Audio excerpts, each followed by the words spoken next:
Hi friends, welcome to our channel. நம்ம சேனல்ல வந்துட்டு நாங்க அருவில விளையாடும்போது கொஞ்சம் ஃபோட்டோஸ் அண்ட் வீடியோஸ் எல்லாம் எடுத்தோம்.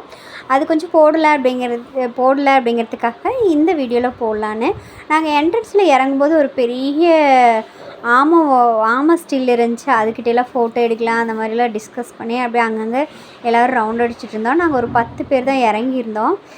ரொம்ப சூப்பரான ஒரு பிளேஸு. இந்த அருவியில் பார்த்திங்கன்னா ஒவ்வொரு தடவை இறங்குறதுக்கு பயமாக இருந்துச்சு. அருவி தண்ணி அப்படின்னு பார்த்தோன்னே நாங்களும் வந்து குழந்தைங்க மாதிரி ரொம்ப ஹாப்பியாக விளையாட ஆரம்பித்தோம். இந்த நல்ல வெயிலில் ஜில்னஸான தண்ணியில் விளையாடுறதுக்கு எங்களுக்கும் ரொம்ப ரொம்ப ஹாப்பியாக இருந்துச்சு. இப்போ குட்டீஸுமே வந்து விளையாண்டுருக்காங்க. நாங்களுமே இந்த தண்ணிக்குள்ளேயே காலெல்லாம் கொஞ்சம் நல்லா இழுத்து பிடிக்கிற வரைக்கும் அந்த தண்ணிக்குள்ளேயே விளையாண்டுருந்தோம். இந்த வீடியோ வந்து ஃபஸ்ட்டு வீடியோ வந்து கொஞ்சமாக போட்டதுனால இது கொஞ்சம் லென்த்தாக போடலாம் அப்படிங்கிறதுனால போட்டுப்போம். எங்கள் பாப்பாவுமே தண்ணியில் தனியாக ரொம்ப நல்லா என்ஜாய் பண்ணிகிட்டு இருந்தா. மேலே வரத்துக்கே மனசு இல்லாமல். இந்த வீடியோ வந்து உங்களுக்கு பிடிச்சிருக்கோன்னு நினைக்கிறேன். பிடிச்சா லைக் பண்ணுங்கள், ஷேர் பண்ணுங்கள். நெக்ஸ்ட் ஒரு சூப்பர் வீடியோவில் நான் உங்களை மீட் பண்ணுறேன். பாய்.